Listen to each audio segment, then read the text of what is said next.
Tatlong lalaki ang nagkaasala ng pagtawa kay Juan Manuel Marquez. Isang batang toro ang naamoy ang dugo nang makita ang bagong talong Mexicano ni Pacquiao at ininsulto siya sa gitna ng digmaan.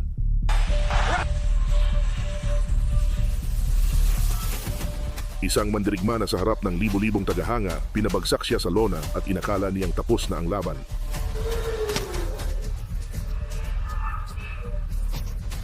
Isang aroganting kampeon na bago pa man magsimula ang laban ay iniisip ng panalo na siya. Nakalimutan nilang si Marquez ay hindi nagpapatawad. At kapag nagpasya si Dinamita na sindihan ang mitya, ang tanging magagawa mo na lang ay bilangin ang mga segundo bago sumabog. What you just saw was a really good young fighter. Taong 2,000 siyam yun. Galing si Juan Manuel Marquez sa dikit na talo kontra Manny Pacquiao. Ayon sa mga kritiko, papunta na sa huling yugto ng karera ang Mexicano at alam ito ni Juan Diaz. Si Diaz, na bata pa, walang talo, puno ng kumpiyansa at may malakas na estilo, ay nakita ang gintong pagkakataon, tapusin ang alamat at angkinin ang trono.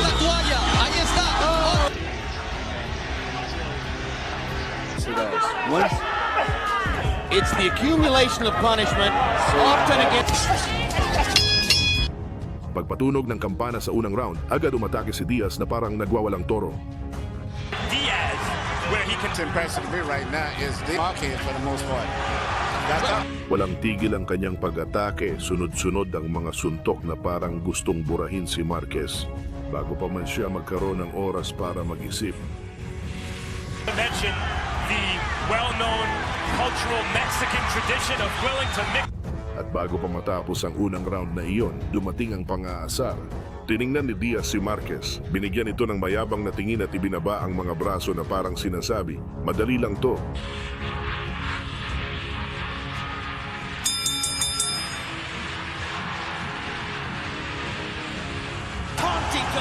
Ikinatuwa iyon ng mga tao at tahimik lang na pinanood ni Marquez.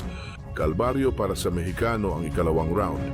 Patuloy na sumisigaw si Diaz habang pinaparusahan ng katawan at mukha. It is the same, and I guess tonight. And by the way, with the sole exception of his one loss, Emmanuel, Yes, and I don't think he's going to do that. And the way that Diaz is punching, he's got his head down more, where he's getting better leverage in the exchanges, and Marquez's head is up more. Straight, where he can maximize. Sa gitna ng unos, isang kaliwang hook mula sa Amerikano ang yumanig kay Marquez na bahagyang natumba sa panganib. big leg hook, shatters Marquez. Marquez in trouble in trying to fight his way out of it. Tumayo ang mga tao tapos na sigaw ng ilan. Ngunit may katangian si Dinamita na hindi pa alam ni Diaz. Ang makaligtas sa apoy para makaganti gamit ang mas malupit pa. Habang tumatagal ang mga round, hindi na naging isang panig lang ang laban. Sinimulan ni Marquez sukatin ang timing, ayusin ang distansya at magpakawala ng eksaktong counter-punch. They're both gonna let Diaz's head. 94, Diaz 30 out of 98. So the first round was extremely intelligent. Yes. Reflexes and very good punching power, but you have to wonder about those reflexes.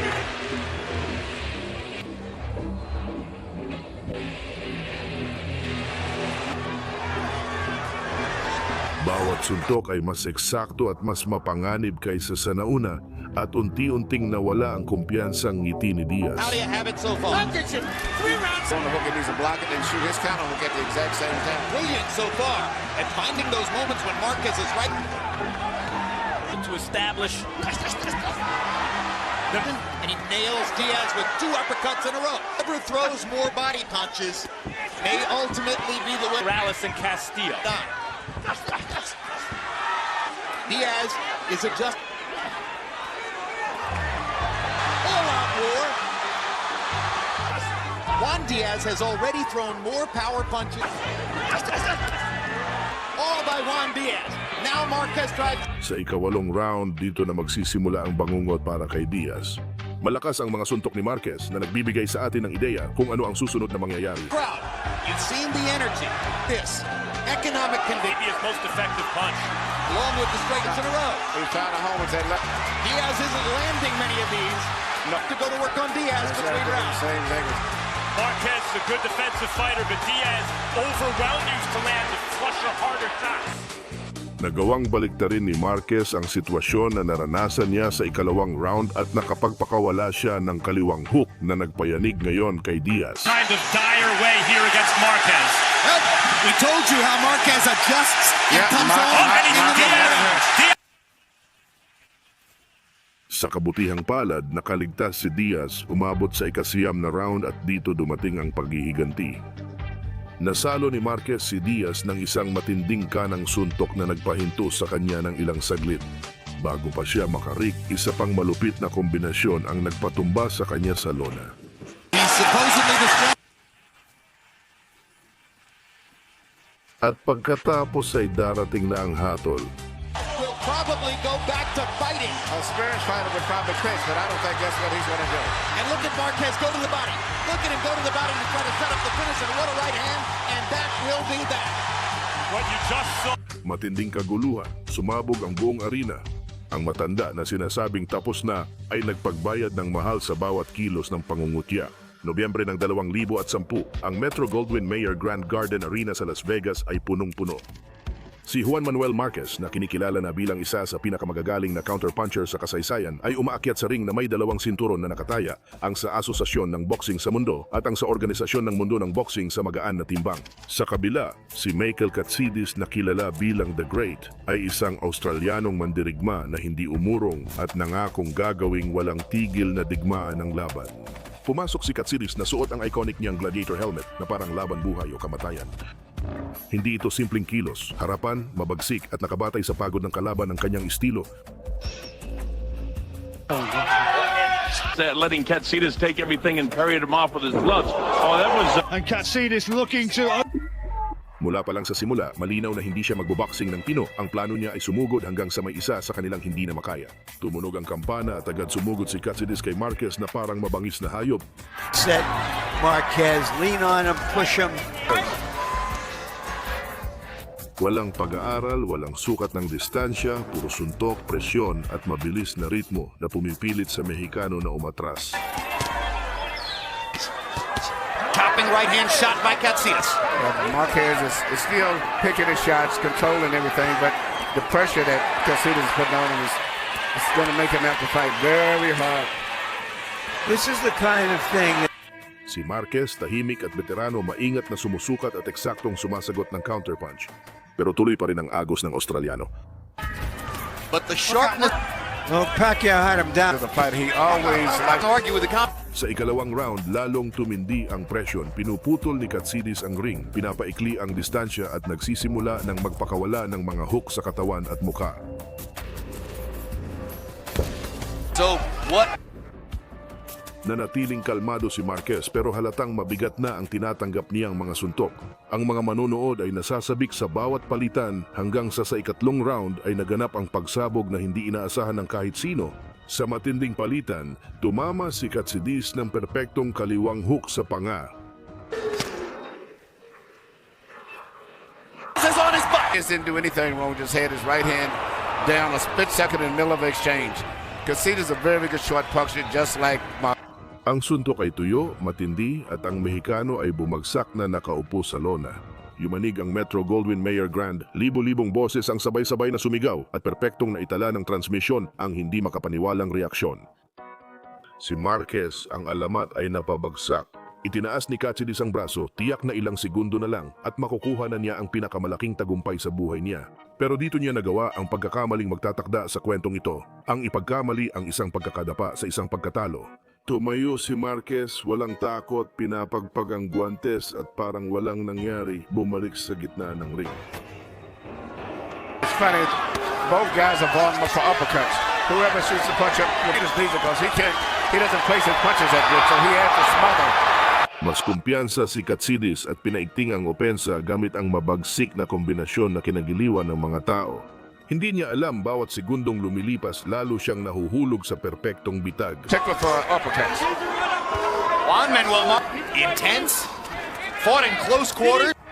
55, 5 rounds to 1, Juan Manuel Marquez. I tell you, Jim, you know, head-to-head, toe-to-toe, they're both there at the best of them. I mean, he's going backwards, but... Pagsapit ng ikaapat na round, nagsimulang mabawi ni Marquez ang kontrol. Tuwing lumalapit si Katsidis, tinatamaan siya ng malalakas na suntok na nagtataas ng kanyang ulo. How's this for an amazing to pick out angles and Clean, effective punches that's going to take their effect. Pacquiao essentially won the fight by a Hook sa atay, tuwid sa muka, mga kombinasyon na sumisira sa ritmo ng Australiano. Patuloy pa rin ang pag-atake ni Katsidis pero hindi na siya katulad ng dati. Nakikita na ang pagod sa kanyang muka at humihina ang kanyang suntok. That devastating puncher, particularly with the right hand. You don't, if you're not a big puncher. Let's be careful. Particular for uppercuts. the latter half of the fight. Katsidis landed a huge right hand. Marquez comes back. Matalinong dinidiskartehan siya ng Mexicano, salit-salit ang suntok sa katawan para mawalan siya ng hangin at mga tuwid sa muka kaya napipilitan siyang umatras. Shots. Michael coming forward there, the real good hooks, but I still think one-on-one. Smith say, give me a different look in the face, show me more desire. Katsidis responded to him. He has come out and thrown combinations and landed them. He's up very high, so he'll maybe throw a punch up at the top and get his hands up, then he'll snatch him to the body with a left hook. Energy to be in the 7th round of a fight which has been fought at this pace. Matapang si Katsidis pero hindi sapat ang tapang laban sa tumpak na suntok ni Marquez. Sa ikasiyam na round, handa na ang lahat. Pinakawalan ni Marquez ang isang bagyo ng mga suntok sa kanyang kalaban. Tumayo ang mga tao na amoy na nila ang pagtatapos. Isa pang uppercut, hook at sunod-sunod na suntok ang nagudyok kay referee Robert Baird na pumagitna para maiwasan ang mas matinding pinsala. The variety of punches from so many different angles where Katsidis can't even see him. Panalo sa pamamagitan ng technical knockout para kay Juan Manuel Marquez. Ang lalaking naipatumba sa harap ng libo-libo, hindi lang bumangon kundi tinalo pa ang mandirigmang nag-akala na kaya niya itong tapusin. Setyembre 2008 Las Vegas. Bago ang laban, puro tensyon at banggaan, hindi paggalang ang atmosfera. Si Joel Casamayor, ang kampeon sa linya at ng The Ring Magazine sa Magana Timbang ay dumating na punong-puno ng kumpiyansa. Sa mga press conference, hindi nagpipigil ng salita si Joel Casamayor, ang kubanong boksingero. Sabi niya, walang laban si Marquez sa kanya, mabilis niya itong tatalunin at madadagdag lang ito sa listahan ng mga biktima niya. Maging sa harap ng kamera, nagpakita siya ng aroganting kilos, may mga kumpiyansang ngiti at galaw na parang ipinapahiwatig na naroon lang ang Meksikano para mapahiya. Si Marquez naman, nanatili sa kanyang karaniwang pagiging kalmado. Hindi siya sumasagot sa mga pang-aasar gamit ang salita dahil mas gusto niyang sagutin ito sa pamamagitan ng suntok. Tumunog ang kampana at lumabas si Casamayor na kumpiyansa gamit ang kanyang teknikal na estilo at husay sa pakikipaglaban mula sa likuran. See him switch, it will be a different ball game. There's a good right hand.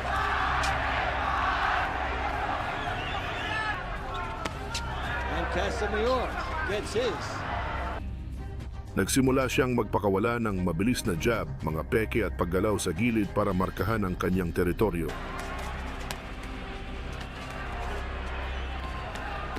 Good left hook. He's trying to bob and weave. Si Marquez, matiisin at mapagmasid, ay maingat sa distansya at naglalabas ng tamang counter-punch ng kalmado. Number thrown. Good body shot. Ngumiti ang Cuban tuwing tumatama ang suntok niya, parang siya ang may-ari ng ring. Stick at the same time. Good left hook. He is slick. Ang laban ay naging isang mataas na antas ng chess. Ginamit ni Casamayor ang kanyang karanasan para iligaw si Marquez at parusahan ang mga pagkakamali nito sa mabilis na suntok. Kahit sa ilang palitan, nagpapakita siya ng kilos na parang hindi ako nasaktan at ngumingiti sa mga tao, pinapalakas ang ideya na siya ang may kontrol sa laban. At ringside. Casamayor lands the counter left hand. He's nailed Casamayor. Pero ang totoo, unti-unti, sinusukat ng Meksikano ang bawat galaw at bawat anggulo para maghanda ng isang malaking sorpresa. Katsidis is dangerous. Simula sa ikapitong round, nagsimulang mahanap ni Marquez ang tamang tiyempo. Sa tuwing papasok si Casamayor ng kumpiyansa, tinatamaan siya ng isang eksaktong counterpunch. As a fanatical Guantanamo, Cuba.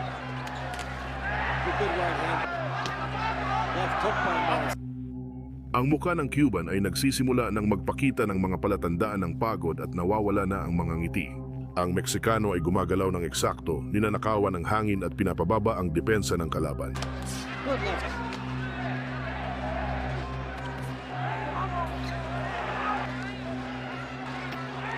Nice left hand next round, 18-14. Dumating na tayo sa ika-11 round.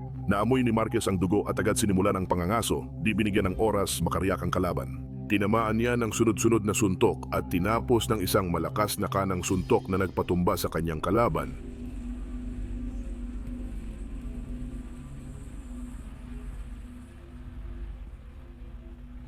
Tumayo siya pero halatang tinamaan, hindi nagpapatawad si Marquez. Kinulong niya ito sa lubid at pinakawalan ng sunod-sunod na suntok na nagtapos sa laban.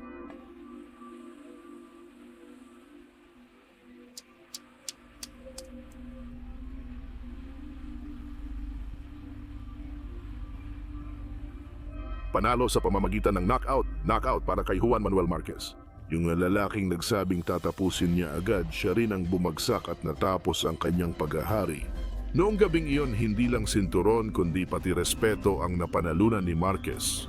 Ganito nilait ng tatlong kalaban si Juan Manuel Marquez, ngunit sila rin ang nagdusa sa huli. Dahil kung may itinuro sa atin si Dinamita, ito ay na ang respeto sa ring ay hindi hinihingi kundi ipinapataw sa pamamagitan ng mga suntok.